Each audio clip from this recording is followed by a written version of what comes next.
Sementara kasus COVID-19 di Malaysia terus meningkat cukup tajam. Sepanjang 24 jam terakhir terdapat 125 kasus baru. Kasus ini masih terkait dengan klaster jamaat tablik di Masjid Sri Petaling, Kuala Lumpur. Jumlah penderita positif virus corona di Malaysia terus bertambah. Kementerian Kesehatan Malaysia menyatakan selama kurun 24 jam terdapat 125 kasus baru. 95 kasus diantaranya dari klaster jemaah tablik akbar di Masjid Sri Petaling, Kuala Lumpur. Dari jumlah tersebut, 12 pasien terpaksa dirawat di ruang ICU dengan bantuan alat pernafasan. Dengan penambahan tersebut, jumlah kasus virus corona menjadi 553 kasus. Kementerian Kesehatan Malaysia Adam Baba meminta agar para jemaah tablik Masjid Sri Petaling untuk melakukan pemeriksaan kesehatan di rumah sakit terdekat. Semalam pihak ketua kepada jemaah tablik telah membuat video klip ataupun statement supaya menyeru mereka yang terlibat dalam perhimpunan tersebut supaya tampil, dan hari ini kita dapat lihat bahawa ramai yang telah ke klinik-klinik ataupun ke pusat perubatan untuk membuat saringan, dan saya ingin maklumkan bahawa setakat ini 7,000 orang daripada kumpulan tablik telah pun tampil untuk disaring.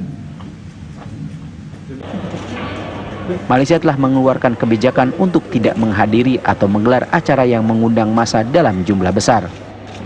Selain itu, ibadah keagamaan dianjurkan dilakukan di rumah guna menghindari penyebaran virus corona.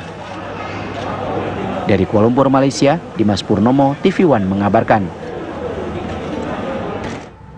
Dan Malaysia resmi menerapkan kebijakan isolasi atau lockdown semua wilayah sebagai upaya mengantisipasi penyebaran virus corona.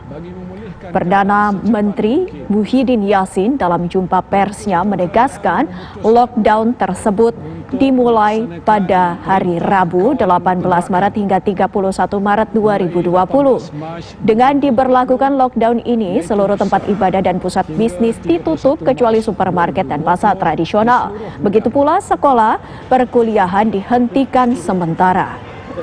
Seluruh wisatawan asing juga dilarang masuk ke Malaysia.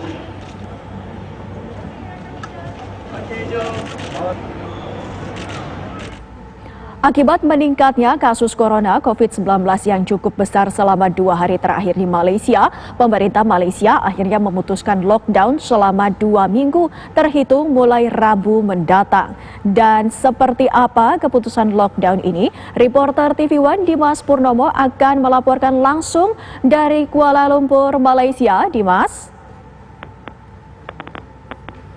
Baik, terima kasih.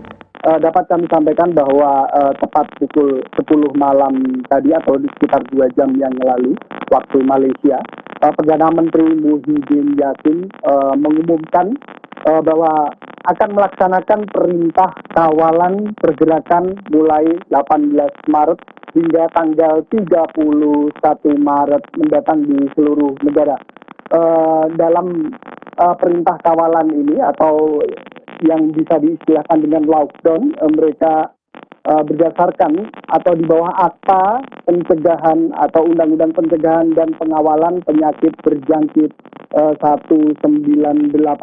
Ada 6 poin yang disampaikan oleh Perdana Menteri Muhyiddin. Salah satunya adalah melakukan larangan menyeluruh terhadap perhimpunan atau perkumpulan bagi seluruh rakyat Malaysia, baik itu aktivitas keagamaan, olahraga maupun sosial dan budaya.